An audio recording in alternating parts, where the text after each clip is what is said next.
Hello student, मैं हूं Nakul sir और आप देख रहे हैं हिंदी मीडियम स्टूडेंट्स के लिए बेस्ट चैनल इकोनॉमिक्स का द इकोनॉमिक्स गुरु एंड और मैं हूं एंड। शुरू करेंगे हम बहुविकल्पीय प्रश्नों का सीरीज यानी कि एमसीक्यू सीरीज। हर एक चैप्टर वाइज हर चैप्टर के टॉप क्वेश्चंस जो एग्जाम में पूछे जाते हैं। ठीक है, तो शुरू करें। हाँ चलिए शुरू करते हैं। चैनल को अगर सब्सक्राइब नहीं किया है ना आपने तो सब्सक्राइब जरूर कर लीजिएगा, आपके एग्ज़ाम के लिए ही फ़ायदा होगा, क्योंकि मैं आपके एग्ज़ाम की ही बात करूँगा। कोई बकवास नहीं, कोई गॉसिप नहीं, only study and only study. Share कीजिएगा अपने दोस्तों से ज़्यादा से ज़्यादा इस वीडियो को। और हाँ, आप भी बने रहिएगा क्योंकि लगातार हर दिन मैं एमसीक्यूज़ का चैप्टर वाइज वीडियो डालूंगा। उसके बाद सैम्पल पेपर भी आएगा हर एक बोर्ड का। हरियाणा बोर्ड से है आप, उत्तराखंड बोर्ड से है, यूपी बोर्ड से है, बिहार बोर्ड से, हर एक बोर्ड के इंपॉर्टेंट सैम्पल पेपर मैं लेके आऊँगा। चलिए हम शुरू करेंगे चैप्टर वाइज एमसीक्यू का सिलसिला। ठीक है ना।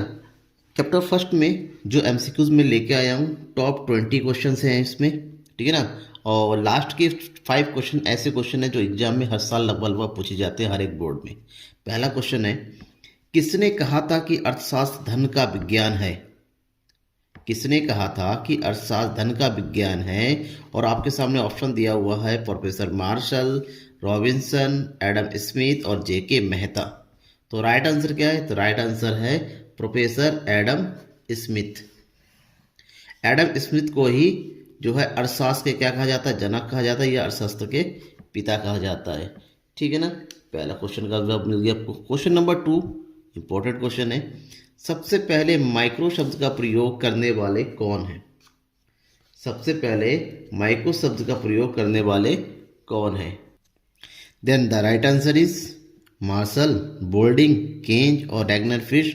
और आपका आंसर होना चाहिए professor Ragnar Frisch. Professor Ragnar Frisch ने ही माइक्रो वर्ड का प्रयोग सबसे पहले किया था, क्योंकि यही वो अर्थशास्त्री थे जिन्होंने इकोनॉमिक्स को 2 ग्रुप में बांटा, माइक्रो और मैक्रो में। क्वेश्चन नंबर 3, समष्टि अर्थशास्त्र में किसका अध्ययन किया जाता है? व्यष्टि अर्थशास्त्र में हम समष्टि अर्थशास्त्र के क्वेश्चन पढ़ रहे हैं और ऐसा होता भी है।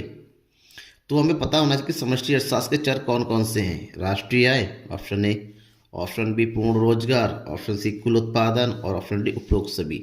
समष्टि अर्थशास्त्र में तीनों का अध्ययन होता है, राष्ट्रीय आय का भी, क्योंकि ये ग्रुप डेटा है।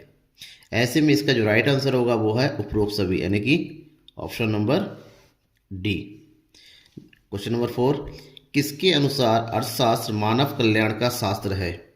यूं कहे कि अर्थशास्त्र मानव कल्याण का शास्त्र है, ये कहने वाले कौन थे? ऑप्शन आपके पास दिया हुआ है A Marshall, miss Alfred Marshall, Paul Samuelson, J S Mill, Adam Smith. इन चारों में से किन्होंने अर्थशास्त्र को मानव कल्याण की संज्ञा दिया था?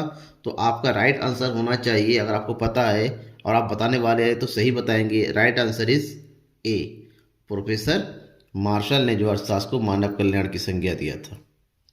नेक्स्ट क्वेश्चन, क्वेश्चन नंबर 5, और क्वेश्चन है, केंद्रीय नियोजित अर्थव्यवस्थाओं में आर्थिक क्रियाओं पर किसका नियंत्रण होता है? ये क्वेश्चन उत्तराखंड बोर्ड में कई बार पूछा गया है, 1-2 बार बिहार बोर्ड में आया हुआ है, तो इंपॉर्टेंट क्वेश्चन है, ध्यान में रखिएगा आपके लिए। केंद्रीय नियोजित अर्थव्यवस्थाओं में आर्थिक क्रियाओं पर किसका नियंत्रण होता है? केंद्रीय नियोजित यानी कि ऐसी अर्थव्यवस्था जिस पर केंद्र का नियंत्रण होता है। ठीक है ना। तो ऐसे में जब केंद्र का नियंत्रण होता है, सही ऑप्शन दे रखा है आपका, उद्योगपतियों का नियंत्रण रहता है, निजी फर्म का रहता है, सरकार का रहता है, उपभोक्ता का रहता है। राइट आंसर होना चाहिए केंद्र का नियोजित नियंत्रण होना, यानी कि सरकार का नियंत्रण, दैट इज सरकार का नियंत्रण होना, ये राइट आंसर है, option number C. Question number 6, वास्तविक अर्थशास्त्र में वे कथन शामिल होते हैं जिनकी। 4 कथन दे रखे, इसमें से 4 कथन में से कौन सा कथन है जो वास्तविक अर्थशास्त्र को बताता है? पहला ऑप्शन है सत्यता की जांच की जा सकती है, यानी कि वास्तविक अर्थशास्त्र में सत्यता की जांच की जाती है, मतलब सच की, ट्रूथ की। सत्यता की जांच नहीं की जा सकती, दूसरा ऑप्शन है। तीसरा ऑप्शन है सत्यता की जांच की भी जा सकती है और नहीं भी, यानी कि 50-50। और लास्ट है इनमें से कोई नहीं। तो आपका राइट होना चाहिए वास्तविक अर्थशास्त्र एक ऐसा अर्थशास्त्र होता है जहां पर किसी भी चीज़ के क्या, क्यों और कैसे का अध्ययन किया जाता है, यानी कि सच का अध्ययन किया जाता है। तो आपको सही आंसर होगा option A. Next question, question number 7, क्या उत्पादन करना है कि समस्या का संबंध क्या किससे है? क्या उत्पादन करना है, ये केंद्रीय समस्या है, ठीक है ना। केंद्रीय समस्या की तीन प्रमुख समस्या है।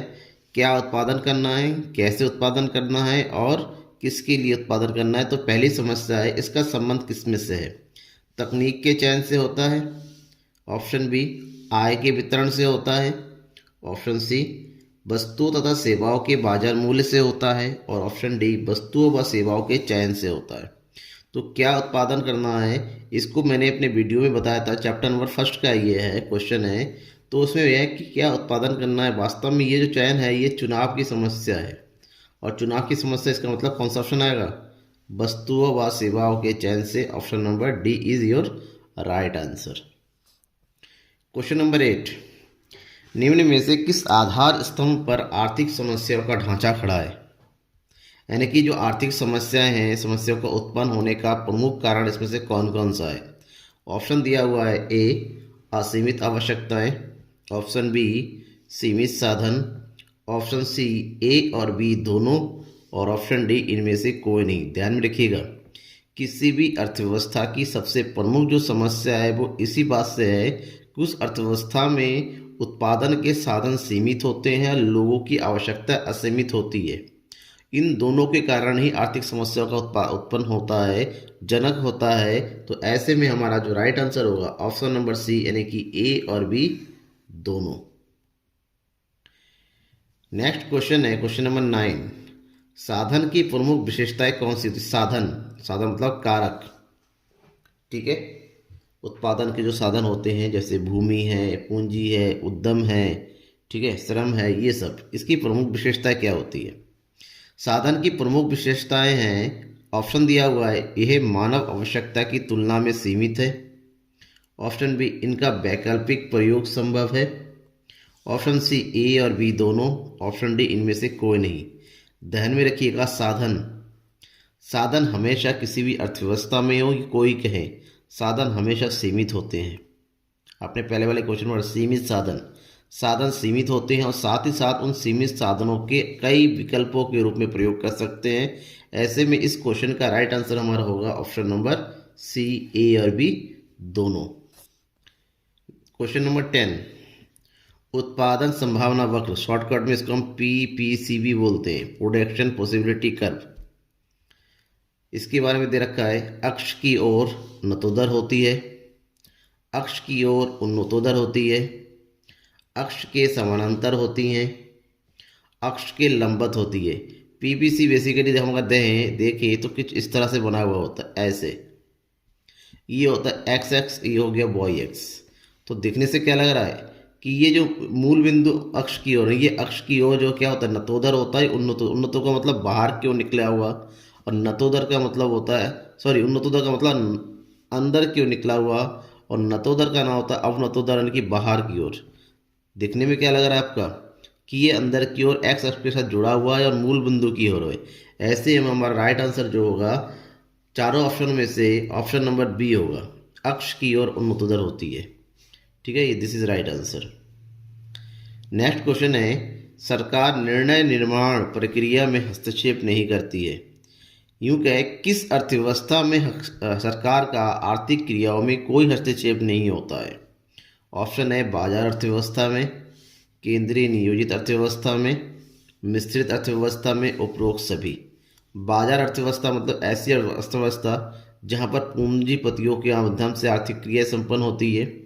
केंद्रीय नियोजित अर्थव्यवस्था में जहां पर अर्थव्यवस्था के समस्त केंद्रीय नियोजन जो है केंद्र के हाथों सरकार के द्वारा होता है। मिश्रित में पूंजीवादी और केंद्रीय नियोजन दोनों का मिश्रित रूप होता है, और यह उपरोक्त सभी। अब जाहिर सी बात है, तीनों में अलग अलग विशेषता, ये तो होना नहीं है। इसमें सरकार का नियंत्रण होता है, और क्वेश्चन है सरकार का नियंत्रण नहीं होता है। तो हमारा राइट आंसर इज ए, बाजार अर्थव्यवस्था। इसमें बाजार तय करता है हर चीज, आर्थिक क्रियाओं का संपन्न बाजार के अधीन होता है, ठीक है ना। And next question, question number 12, आदर्शात्मक अर्थशास्त्र संबंधित है। इसमें से आदर्शात्मक अर्थशास्त्र के बारे में कौन सा कथन सही है? आदर्श जो संबंधित है तथ्यों से है, विचारों से है, दोनों ए और बी है, इनमें से कोई नहीं। इसमें से आदर्श अर्थशास्त्र के बारे में कौन सा सही है? तो हमारा right answer option is B, विचारों से। आदर्श अर्थशास्त्र जो है अर्थशास्त्रियों के विचारों का अध्ययन करता है।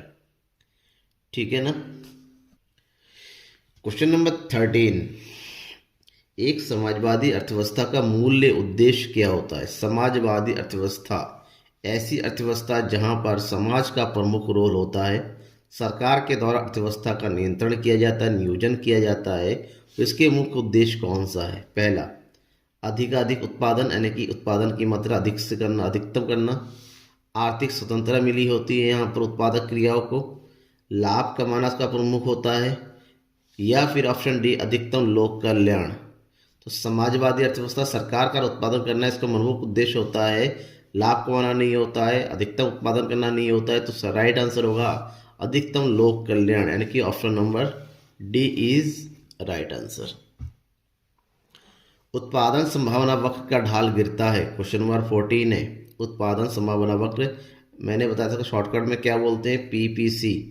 पीपीसी का ढाल गिरता है कैसे? बाएं से दाएं, बाएं से दाएं से बाएं। अपने ग्राफ बना लीजिए, ये होता है। आप यहाँ से देख के बताइए ये क्या होता है। बाएं से दाएं हो रहा है, दाएं से बाएं हो रहा है, ऊपर से नीचे हो रहा है, या फिर नीचे से ऊपर हो रहा है। चारों में से कौन सा इसके लिए सही है? ग्राफ देख के बता पाएंगे।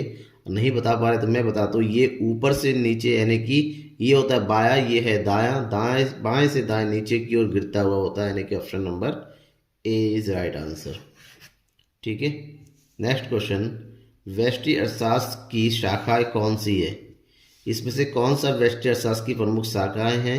ऑप्शन दिया हुआ है, वस्तु कीमत निर्धारण, साधन कीमत निर्धारण, आर्थिक कल्याण, उपरोक्त सभी। अरे भाई साहब, इसमें तो सारे के सारे जो है एक व्यक्तिगत समस्याओं का मतलब है, और व्यष्टि अर्थशास्त्र व्यक्तिगत समस्याओं का अध्ययन करता है। ऐसे में हमारा जो राइट आंसर होगा ऑप्शन नंबर डी होगा। क्वेश्चन नंबर 16,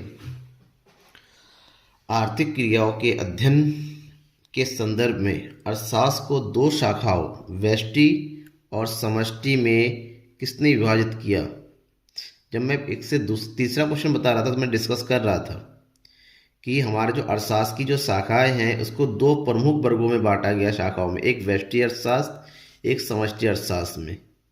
ठीक ना। तो ये काम किसने किया? प्रोफेसर मार्शल ने, रिकार्डो ने, रैगनर फ्रिश ने, इनमें से कोई नहीं। बता सकते हैं आप? हाँ ठीक, कमेंट बॉक्स में बता दीजिए। राइट आंसर है आपका रैगनर फ्रिश, ऑप्शन नंबर सी। निम्नलिखित में कौन उत्पत्ति का साधन नहीं है? उत्पत्ति के साधन, उत्पत्ति के चार प्रमुख साधन हैं, उसमें से इनमें से कौन सा नहीं है? भूमि, श्रम, मुद्रा और पूंजी। भाई भूमि, श्रम, पूंजी तो उत्पादन के साधन है, तो बच्चा कौन? मुद्रा। मुद्रा उत्पादन का साधन नहीं है, आवर राइट आंसर।